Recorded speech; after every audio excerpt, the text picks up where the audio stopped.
किया? तो बाबा तुलसी बताते हैं कि 3 लोगों ने विचार किया और तीनों बड़े ऊंचे हैं। पहला विचार किया किसने? तो बाबा तुलसी कहते हैं कि चली सती शिवयाय सुपाई,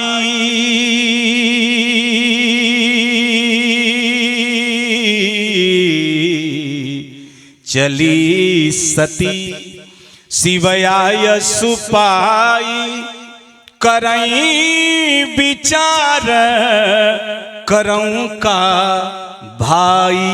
पहला विचार माता सती ने किया, राघवेंद्र जी ने सुनाया, हमारा भी थोड़ा सा सुनना 2 मिनट में। दूसरा विचार किसने किया? तो बाबा तुलसी लिखते हैं कि तरुपल्लव मह रहा लुकाई, अकरई विचार करऊं का भाई। हनुमान जी ने अशोक के कल्ले में छिप करके विचार किया, क्या करूं। तीसरा विचार किसने किया? सीता मन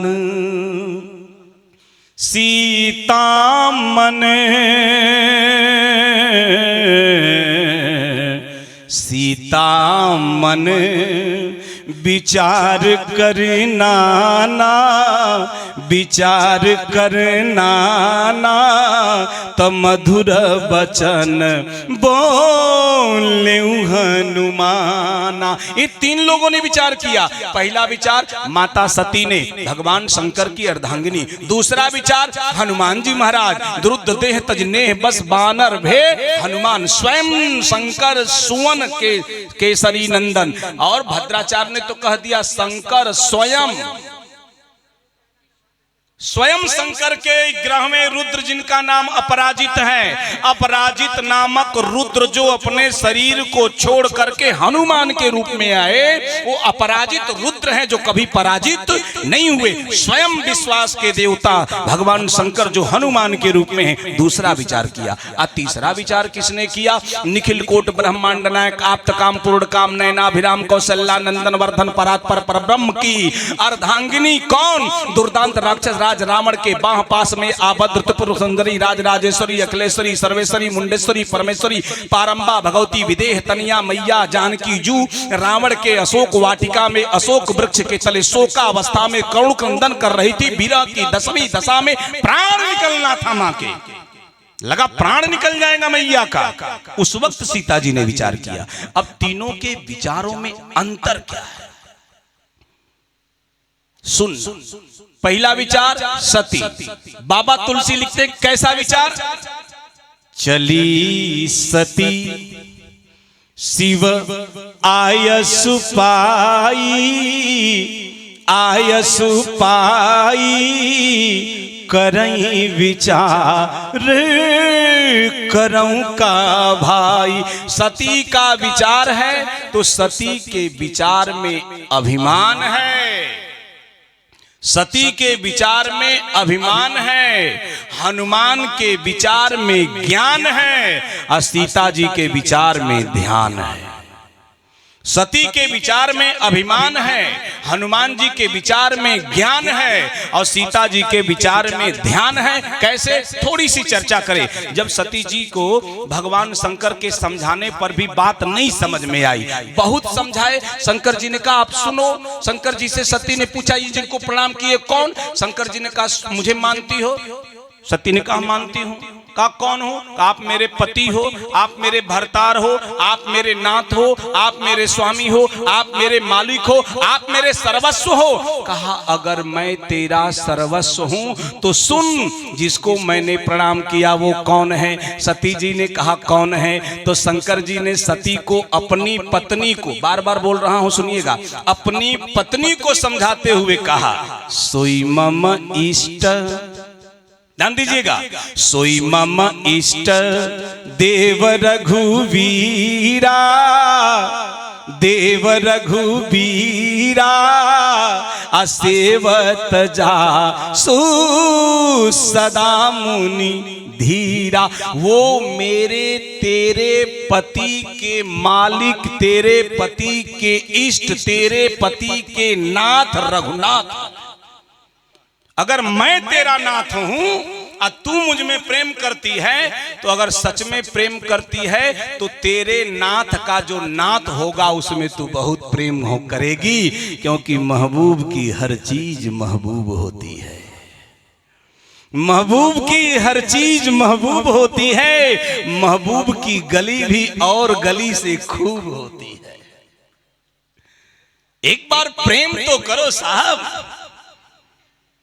एक बार प्रेम करो। समझाया, सती नहीं मानी। जब सती नहीं मानी, किसी संत से किसी विद्वान ने कहा, और भैया शंकर जी की पत्नी शंकर जी की बात को नहीं मानी। संत ने कहा नहीं मानी। अरे कहा शंकर जी की पत्नी शंकर जी को बात नहीं मानी। अरे कहा नहीं मानी। कहा शंकर जी की पत्नी। उस संत ने कहा तुम्हारी पत्नी तुम्हारी मानती है, तुम्हारी पत्नी तुम्हारी बात मानती है। अगर ये तय कर ले कि आपकी बात नहीं मानेंगे तो दुनिया की कोई ताकत मनवाने वाली नहीं है। अगर शंकर जी की नहीं मानी तो कौन सी बड़ी बात।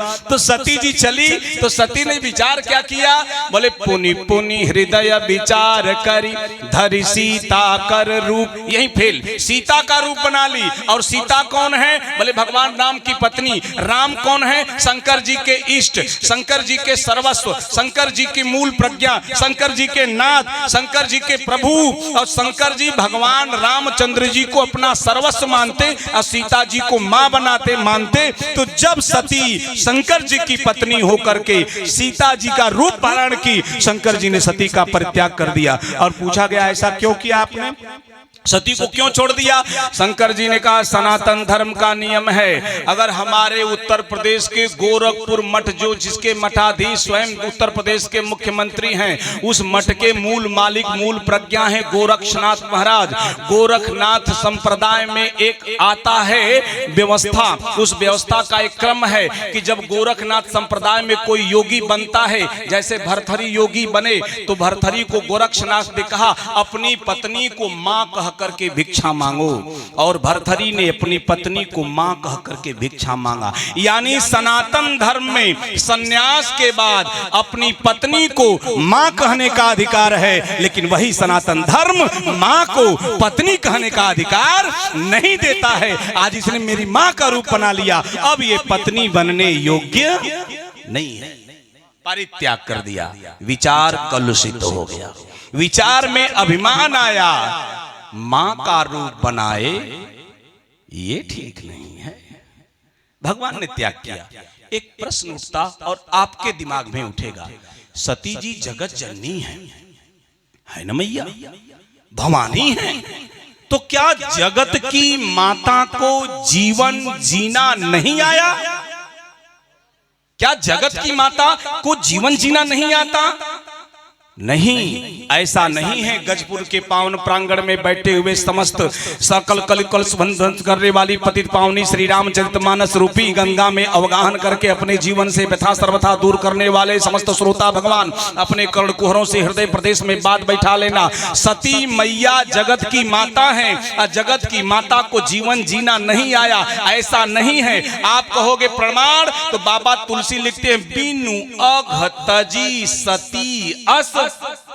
बिना अघ के पाप के बाप का नाम अघ होता है।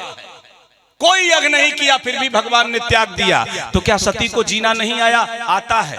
अब आपसे पूछूं मैया, एक बात बताना, आपका 1 से 1.5 वर्ष का बच्चा जब चलना शुरू करता है, पांव रखता है, ये इनका विषय है, रखता है, तो आप क्या करती हो? उसके हाथ को पकड़ती हो चलाने के लिए। जब हाथ छोटा सा बच्चा अपना देता है और माँ हाथ को पकड़ती है, चलाती है, तो क्या करती है? अपने उल्टे चलती है कि नहीं? अपने पीछे चलती है। जब अपने उल्टे चलती है तो बच्चा सीधा चलता है। इसका मतलब ये नहीं है कि माँ को सीधा चलना नहीं आता। ये माता उल्टा इसलिए चलती है कि मेरा बच्चा सीधा चलना सीख जाए। अरे जब हम सामान्य माताएं, ये हमारी सामान्य माताएं अपने बच्चे को सीधा चलने के लिए उल्टा चलती हैं ताकि बच्चा सीधा चलना सीख ले, तब जगत की माता हम लोगों को जीवन सीधा जीने के लिए अपने चरित्र को उल्टा जिया, अपने चरित्र को उल्टा जिया, तब हम और आपको जीवन जीना आया। ये सती मां का चरित्र है। निवेदन करूं, दूसरा सुन लेना। सियावर रामचंद्र भगवान की दूसरा विचार किसने किया? तो बाबा तुलसी लिखते हैं कि सीता मन विचार करे नाना, मधुर बचन बोले हनुमाना। दुर्दांत राक्षस राज रावण के अशोक वाटिका में अशोक वृक्ष के नीचे अशोक के पल्लों में छुपे हुए हनुमान जी हैं। और हनुमान कौन है? तो हनुमान है संत। हनुमान कौन है? बोले संत। और भारत में एक नियम है श्रोता भगवान, बसंत आने वाला है, चल रहा है, बसंत पंचमी बीती है, चल रहा है ना बसंत। बसंत जब आता है तो प्रकृति मुस्कुराती है, यानी नई नई कोपलें खिल जाती हैं। बसंत जब आता है तो प्रकृति मुस्कुराती है, और जब संत आता है तो संस्कृति मुस्कुराती है। यहाँ संत और बसंत दोनों हैं। संत कौन? हनुमान जी। बसंत कौन? अशोक के कल्ले पत्ते जो हैं पुराने झड़ गए हैं, नए नए लाल लाल कल्ले आ गए हैं, यानी संत भी है और बसंत भी है। हनुमान जी उसी में छिपे हैं, सीता जी को देख रहे हैं। और जैसे सीता मैया को हनुमान जी ने देखा, हनुमान जी की आंखों से अश्रु गिरने लगा। क्यों? बोले हनुमान जी ने जब माँ सीता को देखा तो देखा सीता की स्थिति क्या है। तो बाबा तुलसी लिखते हैं कि कृष्ण तनु शीस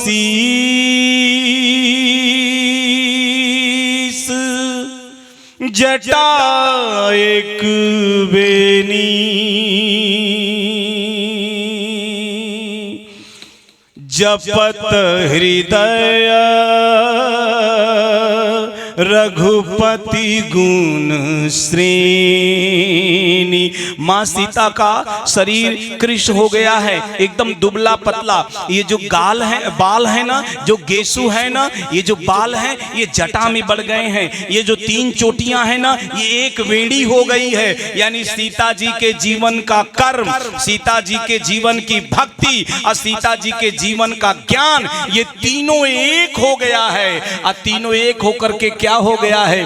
भक्ति में आकंठ डूब करके परमात्मा के चरणों में लग गया है।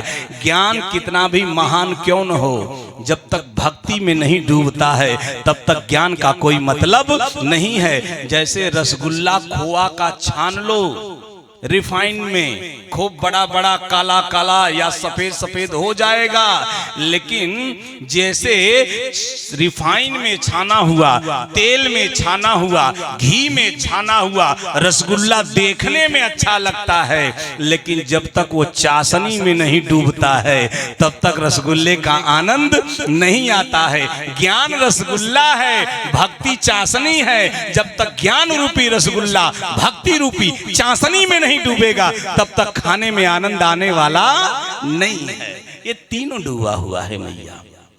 जैसे हनुमान जी ने देखा, झरझरा करके रो पड़े। और जब हनुमान जी झरझरा करके रो पड़े, ठीक उसी समय एक घटना घटती है। और वो घटना क्या घटती है? अर्धरात्रि का समय है। रावण अपनी पत्नी मंदोदरी के पास पहुंचता है। अब मंदोदरी के पास पहुंच करके रावण ने कहा, तेरा श्रृंगार दान कहाँ है?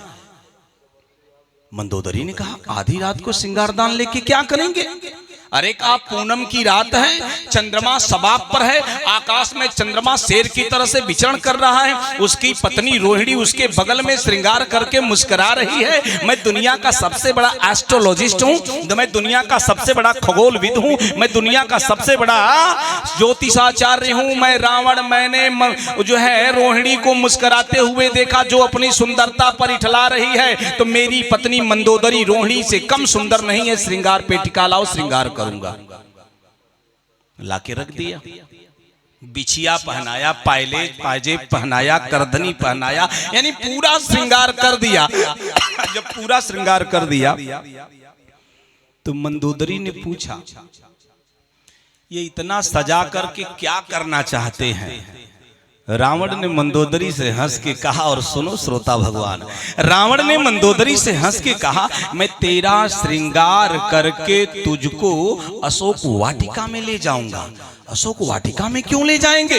रावण ने कहा, मैं तुमको सीता के सामने खड़ा कर दूंगा, इसलिए तेरा श्रृंगार कर रहा हूं। आहा, गदगद हो गई मंदोदरी। मेरा पति मेरा श्रृंगार करके अशोक वाटिका में ले जाएगा, सीता के सामने खड़ा करेगा। आप भी मुस्कुरा रहे हो। दुनिया का सबसे बड़ा शक्तिशाली, बलवान, धनवान, रूपवान, ज्ञानवान, शक्तिमान पति अपने पत्नी का श्रृंगार स्वयं कर रहा है।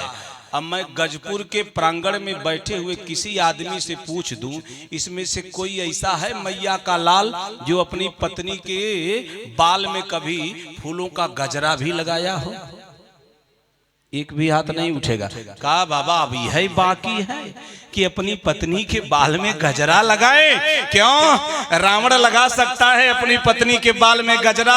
आप रावण से शक्तिशाली हो? अरे तो आप कहोगे रावण ने लगाया, राम ने थोड़े। तो बाबा तुलसी लिखते हैं कि राम ने भी अपनी पत्नी का श्रृंगार किया। पूछो कब? कहा, एक बार चुन कुसुम सुहाए, अनिज कर भूषण राम बनाए, असीत ही पहिराए अति सादर, बैठे फटिक शिला पर सुंदर। राम ने भी अपनी पत्नी का श्रृंगार गजरे से किया, और आप अपनी पत्नी के श्रृंगार करने में शर्मा रहे हो।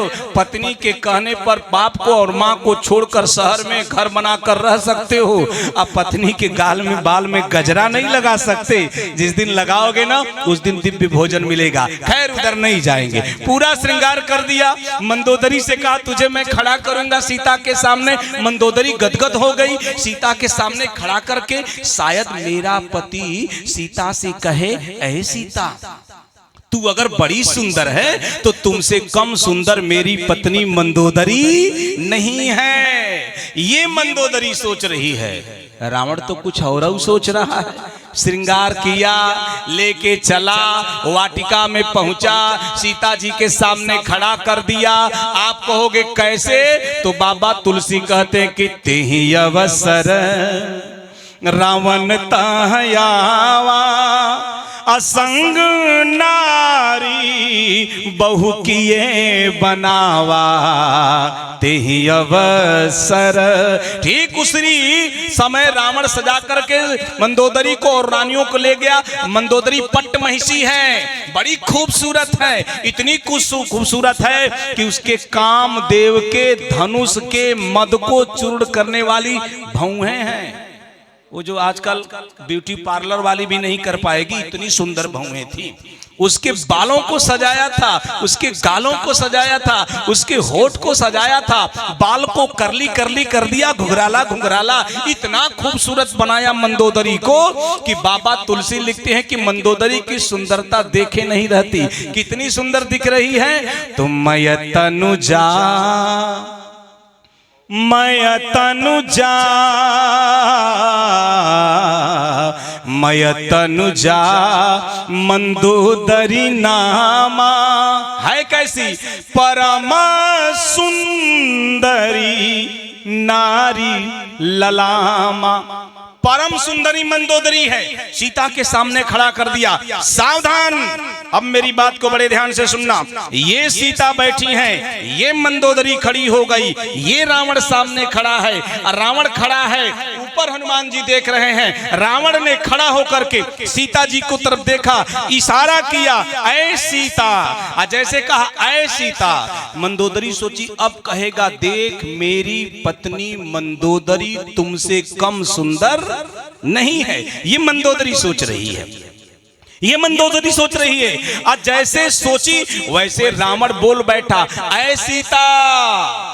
जैसे कहा ऐ सीता, इधर मंदोदरी खिलखिला गई, होठ खिल गए, दांत की कुंद के जैसी सजाई हुई दांत की पंक्तावलियां दिखने लगी, मुस्कुरा पड़ी मंदोदरी, अब मेरा सम्मान होगा। और रावण बोल बैठा, ऐ सीता अगर एक बार मेरी तरफ देख लोगी तो मैं अपनी पत्नी मंदोदरी को तुम्हारी दासी बना दूंगा।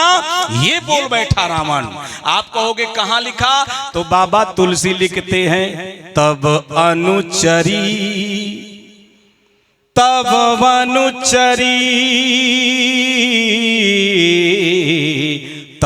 अनुचरी करऊं पन मोरा। लेकिन कब?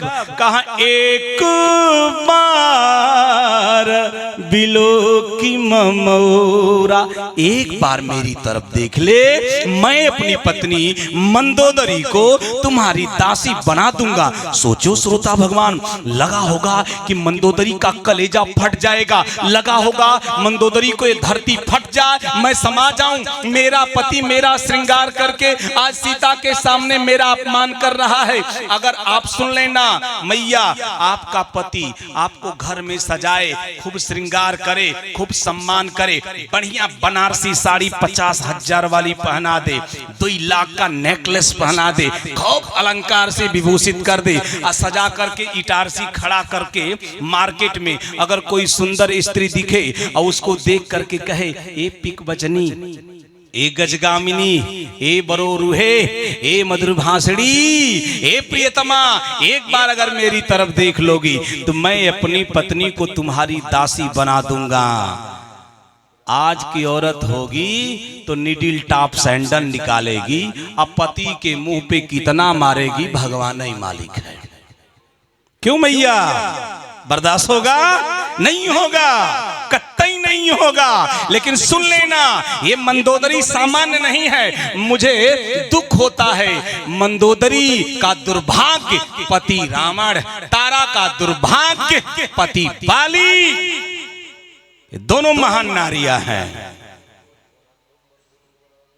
मंदोदरी आंखों में अस्त्र लेकर के सीता जी को देखी एक बार, एक बार सीता जी को देखने के बाद अपनी आंख मूंद लिया मंदोदरी ने, हाथ को जोड़ लिया और हृदय की भावनाओं को सीता माता के हृदय तक पहुंचा दिया। और मंदोदरी हृदय से बोल बैठी, विनय कर बैठी, ऐ सीता तू जनक की बेटी है, विदेह राज की बेटी है, राम जी की धर्म पत्नी है, दशरथ जी की पुत्र वधू है, कौशल्या के आंख की तारा है, लक्ष्मण की भाभी है, सतियों में शिरोमणि है। अनसुईया ने तुझे जीवन में सतीत्व का पाठ पढ़ाया है। अनसुईया के चरणों से निश्चित ये सती के सतीत्व को अपने सर पे सिरोधार करके जगत में सती शिरोमणि के नाम से ख्याति लब्ध सीता, आज ये मंदोदरी लंका की साम्राज्ञी, लंका की पट्टमहिषी, रावण की पत्नी, मैं की बिटिया, तुम सीता के चरणों में ये निवेदन कर रही है। आज एक कामी पुरुष एक साथ 2 नारियों का अपमान कर रहा है। अगर तूने नारी जगत का सम्मान नहीं रखा, अगर नारी जगत की हया नहीं रखा, अगर नारी जगत का अस्मत नहीं रखा, अगर नारी जगत की लाज को नहीं बचाया, तो आज नारी जगत की हया अस्मत लुट जाएगी। आज नारी जगत का सम्मान तुम्हारे हाथ में है। बचा ले सीता, ये नारी जगत का सम्मान तेरे चरणों में मैं मंदोदरी लिपट करके मांग रही हूं तुमसे। मांग मान जा और मेरी बात को हृदय से स्वीकार कर। मैं क्या बताऊं, तू तो खुद जानती है ये हृदय की भावनाएं सीता जी के हृदय तक पहुंची, वो तो ऐसे ही मैया हैं। आज जैसे भावना पहुंची वैसे माता सीता ने क्या किया, बाबा तुलसी ने लिख दिया कि तृणधरी ओट, तृणधरी ओट, तृणधरी ओट, कहती वैदेही सुमिरी हृदय, चौपाई उठ नहीं रही है। तृणधरी ओट कहती वैदेही सुमिरिया वधापति परम सनेही। तिनके की आड़ से, मर्यादा की आड़ से, खानदान की आड़ से, चौकट की आड़ से, परिवार की आड़ से, कुल खानदान की व्यवस्थाओं को ध्यान में रख करके, नारी जगत की हया को ध्यान में रख करके, नारी जगत का अस्मत को ध्यान में रख करके, सतियों की जो परंपरा बनी है उस परंपरा को अक्षुण्ण बनाए रखने के लिए माता जानकी जीव ने एक तिनका उठाया, पल्लू लगाया, रावण से बोल बैठी, तू खद्योत है, मेरे पति सूर्य हैं। जब सूर्य निकलता है तो कमल खिलता है, खद्योत के निकलने से कमल खिलने वाला नहीं है।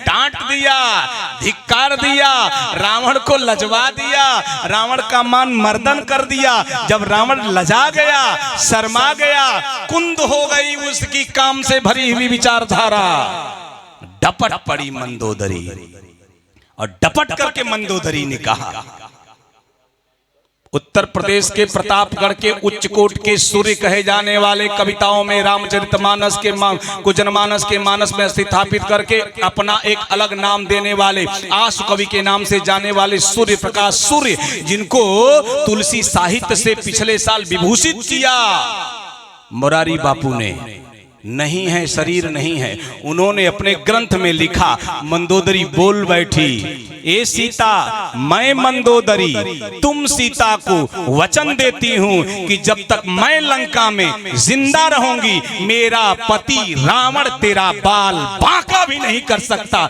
ये मैं वचन देती हूं।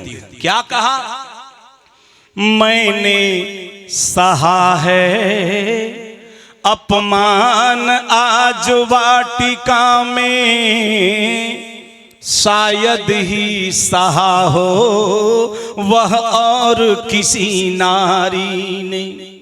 मैथिली, मैथिली यानी सीता, मैथिली को प्राप्त करने के लिए मुझको ही दाव पे लगाया मेरे पति दुराचारी ने।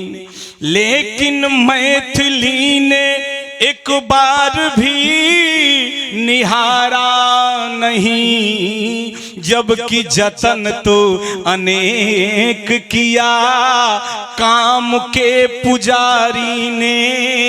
इसलिए सीता की ऋणी हूं मैं, रावण की ऋणी नहीं। मेरी तो बचाई लाज जनक दुलारी ने, मेरी लाज तो सीता ने बचाया। आज सीता अगर ऐसा नहीं करती तो मैं मंदोदरी इसी अशोक वाटिका में मेरा हृदय फट जाता, मेरा प्राण निकल जाता। लेकिन आज नारी जगत की इज्जत, नारी जगत की हया, नारी जगत की अस्मत सीता ने बचा दिया। बैठी हुई महिला समाख्याओं से संबंधित रखने वाली नारियों, मेरी माताओं, मेरी बेटियों, मेरी बहनों, इससे ये सीख मिलती है, नारी का सम्मान जब तक नारी खड़ा होकर के नहीं बचाएगी तब तक नारी का सम्मान बचने वाला नहीं है। अगर आपका भाई अगर सड़क पर किसी बेटी बहन को अशब्द कह के आता है, ये कब सुधरेगा? जैसे अशब्द कह करके घर में प्रवेश करे,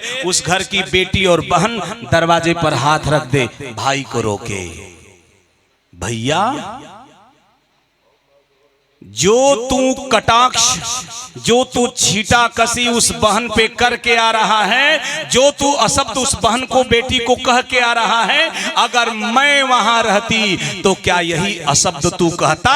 मेरा दावा है उस दिन से वो भाई किसी बहन के ऊपर कोई भी कटाक्ष करने वाला नहीं है। लेकिन आप खड़ा नहीं होती हो बेटियों, आप खड़ा नहीं होती हो बहनों, आपका अपना भाई है, इसलिए आप उसे संरक्षण दे देती हो। आज वह जो संरक्षण देगा, जब उसके साथ वैसा होगा तो फिर आप दोष देने की अधिकारिणी नहीं हो। नारी को नारी के लिए खड़ा होना पड़ेगा। दुनिया से दहेज खत्म हो जाएगा। जैसे आपका बेटा योग्य हुआ, आपके बेटे के विवाह के लिए बेटी का बाप आया और बेटी के बाप के दरवाजे पर पानी पिया, विवाह गन्ना बनना ठीक हुआ। जैसे विवाह की आगे बात चली, आपके पति ने दहेज मांगा, बाहर निकल जाना खड़ा होकर के और कह देना मैं आई थी जो पीड़ा को लेकर के। मैं खड़ा होकर के कहती हूं विवाह मंदिर में होगा लेकिन दहेज एक पैसा नहीं लिया जाएगा। आपके परिवार की औकात नहीं है जो दहेज ले ले। लिस्ट तो लंबी आप ही थमाती हो, लिस्ट तो लंबी आप ही थमाती हो। और निवेदन करूं, जिस दिन खड़ा हो जाओगी ना, ये दहेज रूपी राक्षस मर जाएगा। अभी बेटी बता रही थी, अहंकार रूपी धनुष का भगवान ने भंग किया। मेटऊ तात जनक परितापा, हर बाप हर जनक आज रो रहा है। और हर जनक जब रो रहा है तो हर जनक के जीवन के दहेज रूपी धनुष को तोड़ने का काम आपका है जो घर में माँ बैठी है। और दूसरी बात सुन लेना, आप घर के बनाने की मुख्य भूमिका हो। जिस दिन सास अपनी बहू को बेटी के सदृश देख लेगी, और ननद है ना, जब ब्याह होता है, लगे हाथ सुन लेना, जब ननद का ब्याह हो जाता है और ननद अपने ससुराल से अपने मायके आती है, अपने भौजाई से कहती है भाभी अम्मा का ख्याल रखना चाहिए आपको, पिताजी का ख्याल रखना चाहिए आपको, आप सिर्फ भैया का ख्याल रखती हैं, अम्मा का नहीं ख्याल रखती हैं, पिताजी का नहीं ख्याल रखती हैं। मैं उस ननद से पूछना चाहता हूं, वही बेटी पलट करके पूछ दे आप अपनी सासू और आपके ससुर का ख्याल रखती हैं? तो जो ननद अपने भौजाई को अपने माता पिता का ख्याल रखने की शिक्षा देती है, उस ननद को भी अपने सास और ससुर का ख्याल जिस दिन करना आ जाएगा, अपने घर में आपकी माँ और आपके पिता का ख्याल करने की आपकी भौजाई खड़ी हो जाएगी। लेकिन दुर्भाग्य है, हर माता हर सास अपने बहू को सिखाती है ये करना चाहिए, ये नहीं करना चाहिए। किसी सास को किसी बहू को कुछ नहीं समझाना पड़ेगा। कब कहा? तब जब हर माँ अपनी बेटी को समझा देगी तो किसी सास को बहू को समझाने की जरूरत नहीं पड़ेगी, क्योंकि हर बेटी बहू बनती है। मानस का मतलब क्या है? यही मानस का मतलब यही है। जैसे सीता जी के सामने संकल्प लेकर के मंदोदरी ने कहा, आप कहो इसका कोई प्रमाण मिलता है क्या कि सीता जी के प्राण की रक्षा मंदोदरी ने किया। जैसे रावण ने सीता जी को मारने के लिए चंद्रहास उठाया और दौड़ा मारने के लिए, चंद्रहास को हाथ में, जिस हाथ में चंद्रहास पकड़ा था रावण, मंदोदरी दौड़ करके उस हाथ को पकड़ करके मैं तनया कही नीति बुझावा तुरंत उसे लागू किया। सीता के ऊपर उठने वाले चंद्रहास के वार को रोक करके हाथ को किनारे कर दिया। निवेदन करूं, धमकाया, रावण गया। दुख तो इससे दूर नहीं हुआ, दुख तो इससे दूर नहीं हुआ। दुख दूर कैसे होगा? जब चला गया रावण, बड़ी गजब की घटना घटती है। जैसे रावण गया, हनुमान जी ऊपर से देख रहे हैं, और जब हनुमान जी ऊपर से देख रहे हैं तो हनुमान जी महाराज ने क्या देखा? हनुमान जी ने देखा माँ के आंखों से झरझर झरझर अश्रु गिर रहा है। और जैसे अश्रु गिर रहा है, हनुमान जी सोचे मैं इनके आंख से गिरते हुए अश्रुओं को रोकूं। जैसे पेड़ की उस शाखा से दूसरी शाखा पर जाने का मन हृदय में उठा, हनुमान जी ठिठक गए। बोले क्यों? एक घटना घट गई उसी वक्त। हनुमान जी जैसे शाखा से दूसरे शाखा के माध्यम से नीचे उतरना चाहते थे, उसी वक्त की घटना घटना घटी। सीता जी ने क्या किया, एक राक्षसी की तरफ अपने शरीर को बढ़ाया, 2 कदम आगे बढ़ा, हाथ जोड़ा और हाथ जोड़ करके एक राक्षसी से माता सीता जी बोल बैठी। आप बोलोगे कहां लिखा बाबा? तुलसी लिखते हैं कि त्रिजटासन बोली कर जोरी मातु विपत्ति संगीन तय मोरी। त्रिष्टा के सामने हाथ मैया ने जोड़ा, हाथ जोड़ करके त्रिष्टा से कहा माँ। जैसे कहा माँ, त्रिष्टा पास आ गई। बोलो बेटा। सीता जी ने कहा आप मेरी विपत्ति की संगिनी हो। पूछो त्रिष्टा माँ से, जैसे कहा विपत्ति की संगिनी हो। मैं माता जानकी जू से पूछना चाहता हूँ, गजपुर के इस व्यास गादी से, मैया जानकी जू, ये त्रिष्टा भी तो राक्षसी है, इसे आपने माँ क्यों कह दिया? माना मैया जानकी जू ने हमारे हृदय में प्रेरणा दिया, थोड़ा सा अध्ययन के विस्तार को बढ़ाओ और बैठ जाओ वाल्मीकि रामायण और अध्यात्म रामायण में। ये त्रिष्टा कौन है? बोले त्रिष्टा ये विभीषण की बिटिया है। त्रिष्टा की मां का नाम शर्मा, शर्मा के पति का नाम विभीषण, विभीषण की बेटी का नाम त्रिष्टा। ये बाप अगर भक्त है और मां भक्त है तो बेटी भक्ता पैदा होगी, इसमें कोई संशय नहीं है। ये कौन है? त्रिष्टा नाम राक्षसी एका। लेकिन बाबा इसके बाद डायग्राम खींचते हैं और एक्सप्लेन करते हैं, राम चरण रति निपुण विवेका। राम जी की चरणों में अनुराग है, ये भक्त है। और भक्त के पास जैसे भक्ति गई, हाथ जोड़ा, अब तो भक्ति की इज्जत जाने वाली है। भक्त नहीं रखेगा तो ये इज्जत बचने वाली नहीं है। हाथ जोड़ करके जैसे आंखों से अश्रु गिराया, त्रिष्टा से बोला माँ अब दुख दूर नहीं होता, अब ये दुख सहा नहीं जाता। त्रिष्टा ने कहा बेटा हुआ क्या और करूं क्या मैं तेरी सहायता? त्रिष्टा बोल बैठी तो सीता जी ने कहा आनिका रच चिता बनाई अमातु अनल पुनि देहु लगाई। चिता सजा दो, आग लगा दो, मैं जल करके मर जाना चाहती, क्योंकि मैं विरह की हृदय विरह की व्यथा में व्यथित हो करके, अब संतप्त हो करके जीवन जी रही हूँ। अब ये विरह पति के वियोग की पीड़ा को झेलती हुई सीता रावण के ये बाण जो है ना वचन, इसको सह नहीं सकती, मैं जल करके मर जाना चाहती हूँ। जैसे कहा जल करके मर जाना चाहती हूँ तो एक प्रश्न उठता है।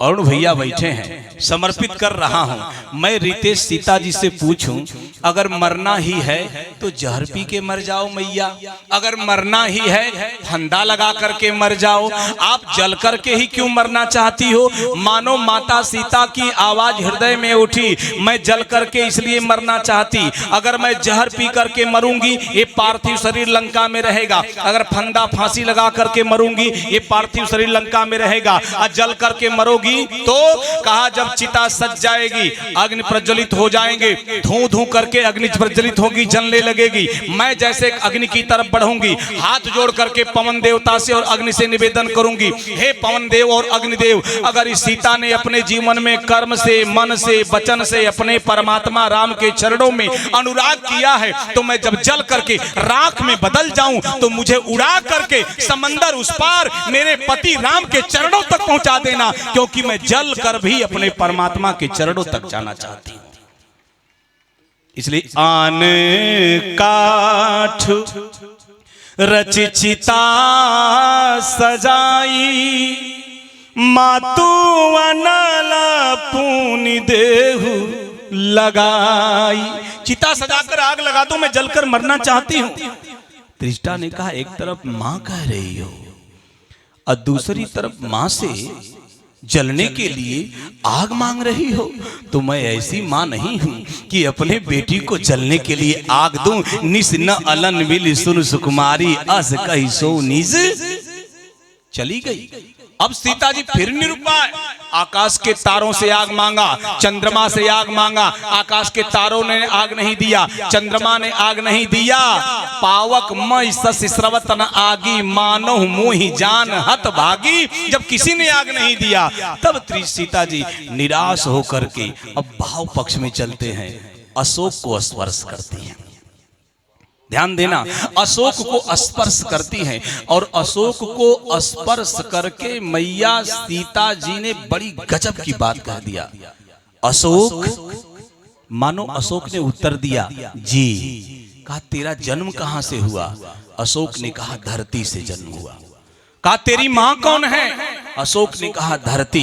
सीता जी ने कहा मेरा भी जन्म धरती से हुआ है, मेरी भी मां धरती है।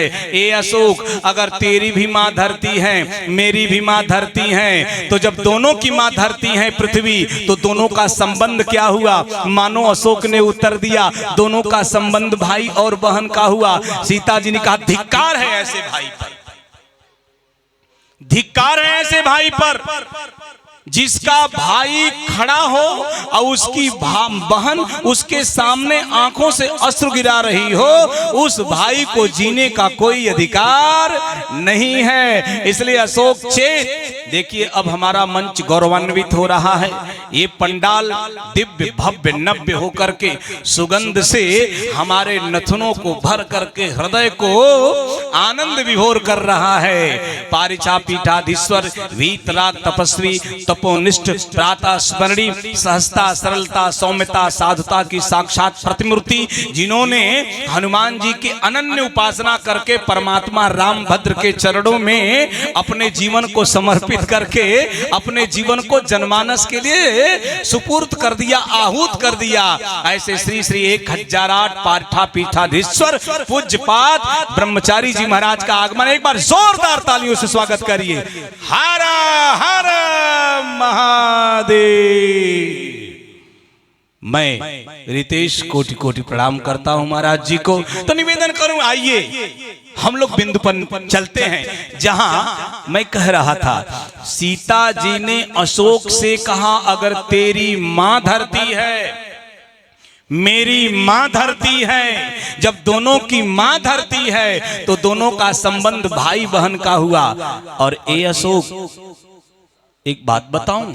अशोक ने कहा बताओ। ये भाव पक्ष की बात है, बताओ क्या बताना चाहते हो?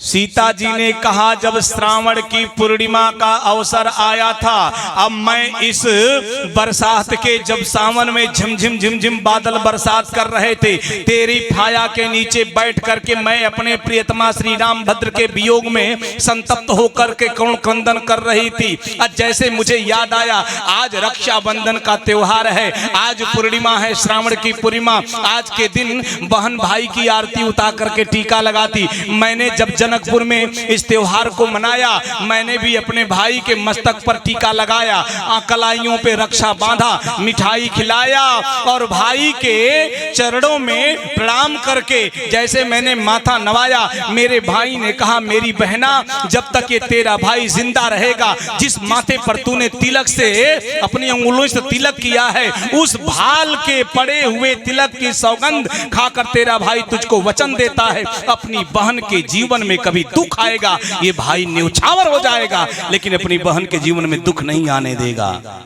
अशोक आज वो मेरा भाई नहीं है, लेकिन अगर तू धरती से पैदा है, मैं धरती से पैदा हूँ, दोनों की माँ धरती है, तो दोनों का संबंध भाई है। मैया ने अपने आंचल से एक टुकड़ा निकाला, अशोक के कल्ले में बांधा और कहा तू मेरा भाई है, ये मेरा रक्षा बंधन है, तू आज से मेरा भाई, मैं तेरी बहन। अरे तू कैसा भाई है? तेरी भाई के सामने, अपने भाई के सामने एक कामी पुरुष उसकी बहन को अनाप शराब शब्दों से विभूषित करके उसके हृदय को बिंद कर रहा है और उसका भाई उसके बहन के लिए एक कदम आगे नहीं बढ़ रहा है। धिक्कार है ऐसे भाई पर। मानो अशोक ने कहा क्या करूं?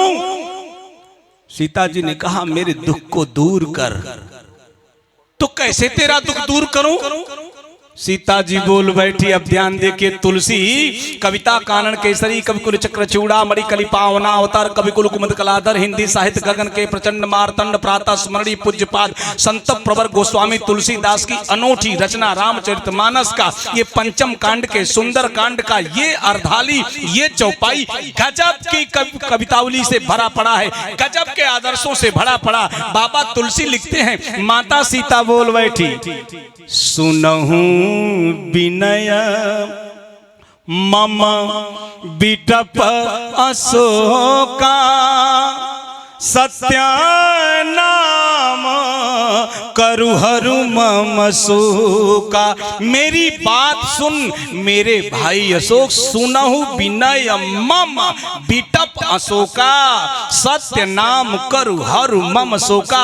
तेरा नाम अशोक है, अब मैं तेरे नीचे सशोक हूँ, कम से कम अपने नाम की सार्थकता तो सिद्ध कर। तू अशोक है, अब मैं सशोक हूँ, काहे का तेरा नाम अशोक, मुझे भी सशोक कर। अरे क्या करूं? कहा आग दे और मेरे दुख का निवारण कर। अशोक ने कहा आग नहीं है। सीता ने कहा ध्यान से देख आग रखा है। अशोक ने कहा कहां आग है? सीता ने बोल दिया नूतन किसलय।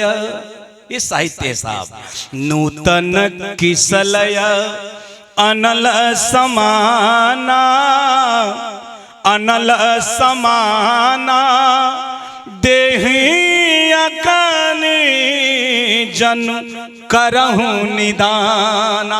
ये जो तेरे लाल लाल कल्ले हैं ना, ये आग के जैसे हैं, इसको गिरा दे। इसको गिरा देगा ना, ये जैसे गिरेगा आग लग जाएगी। अब मैं जल करके अपने दुख का निवारण कर दूंगी। रोज रोज मरने से अच्छा एक बार शरीर को त्याग दूं, क्योंकि अपने पति के विरह को ये सीता अब बर्दाश्त नहीं कर पाती। विरह तक रहे तो ठीक, लेकिन रावण जो रोज आकर के कुशब्दों से मेरे हृदय को बिंद करता है, अपने बिंग बाणों से मेरे हृदय को बिंद करता है, ये सीता से बर्दाश्त नहीं होता। अब तो कर। अशोक मौन हो गया। क्यों? सीता चेतन है, अशोक जड़ है, लेकिन वेदना तो जड़ को भी होती है। आप कहोगे कैसे? भारत के उच्च कोटि के वैज्ञानिक वनस्पति शास्त्र के जगदीश चंद्र बसु ने शोध में पाया कि पौधों को भी दुख और सुख की अनुभूति होती है। अनुभूति तो अशोक को हुई, लेकिन जड़ होने की वजह से चेतनता के जो लक्षण हैं वो परिभाषित नहीं हो पा रहे हैं। अब जैसे कहा अशोक निशब्द हुआ, निशब्द तो हुआ, लेकिन सीता जी का शब्द कभी व्यर्थ जाने वाला नहीं है। अशोक के कल्लों में, अंतिम बात कह के वाणी को विराम दूंगा, अशोक के कल्लों में छिपे हुए हनुमान जी के कान में आवाज गई कि सीता जी आग मांग रही हैं। ध्यान से सुनना, सीता जी आग मांग रही हैं। किससे आग मांगी? कहा लंका की त्रिजटा से आग मांगी। किससे आग मांगी? आकाश के तारों से आग मांगी। किससे आग मांगी? चंद्रमा से आग मांगी। किससे आग मांगी? अशोक से आग मांगी। क्यों आग मांगी? बोले विरह की संतप्त ज्वाला से अपने आप को सिंचित करके इस अग्नि में जल करके अपने जीवन के एक दुख को दूर करने के लिए प्रयास किया। किसी ने आग नहीं दिया। हनुमान जी ने मैं पवन पुत्र हनुमान, रामदूत हनुमान, मैं आज लंका के इस अशोक वाटिका में अशोक को साक्षी मान करके संकल्प लेता हूं कि जो मेरी माता सीता आज लंका में आग के एक टुकड़ा के लिए तरस रही हैं और आग का एक टुकड़ा नहीं मिल रहा है, तो मैं वचन करता हूं, संकल्प लेता हूं कि कल इस लंका को मैं आग के हवाले नहीं कर दिया तो मेरा नाम हनुमान नहीं। सुल्तानपुर के एक बड़े उच्च कोट के संत हुए और 28 वर्ष की अवस्था में काल कवलित हो गया ब्राह्मण का बेटा। उसने एक ग्रंथ लिखा, वाह वाह रे हनुमान। उसका नाम अस्त्रबिंदु था। अस्त्रबिंदु ने मुक्त कंठ से एक छंद लिखा, कहा लाई जठरागिनी दवागिनी में आज हम, लाई जठरागिनी दवागिनी में आज हम, चंद्रमा के तोरी तारी मही में गिराई देव, आ कहे न पवन सुत यागी नाही मिली तब, सूरज के फोरी फारी नीचे में गिराई देव। ए हरो से आगी होई, वो हरो से आगी होई, आगी बन अगिया में अगिया लगाई देबो। आ एक अंगरा के खाती माई मोर रोई रही, आज सारी लंकावा के अंगरे बनाई देबो। पूरी लंका को मैं आग में बदल दूंगा और मेरी माता के दुख को दूर करूंगा। फिर सोचा कल न होगा, आज सीता जी का दुख कैसे दूर होगा? तो श्रोता भगवान सुनिए, जैसे हनुमान जी के हृदय में ये बात आया, अंतिम बात मैं प्रेषित कर रहा हूं, ध्यान से सुनिएगा। हनुमान जी ने क्या किया? कहा पूरी लंका में मुझे छिपने का स्थान अगर किसी ने दिया तो अशोक ने दिया। अशोक कौन है? मेजबान है। हनुमान कौन है? मेहमान है।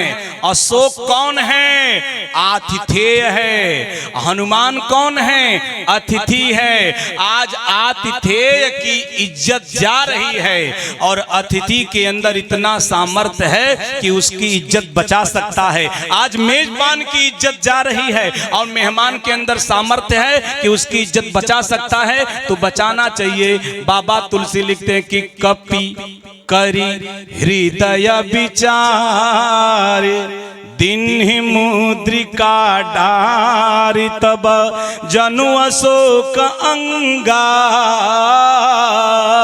हनुमान जी महाराज ने विचार करके वो मुद्रिका नीचे गिरा दिया और जैसे नीचे गिरा दिया, सीता जी समझी अशोक ने आग दिया, दौड़ करके मुद्रिका को उठाई सोने की। और जैसे मुद्रिका को उठाई, अब मुद्रिका को देखी तो गजब की घटना हुई। चकित चितव मुदरी पहचानी।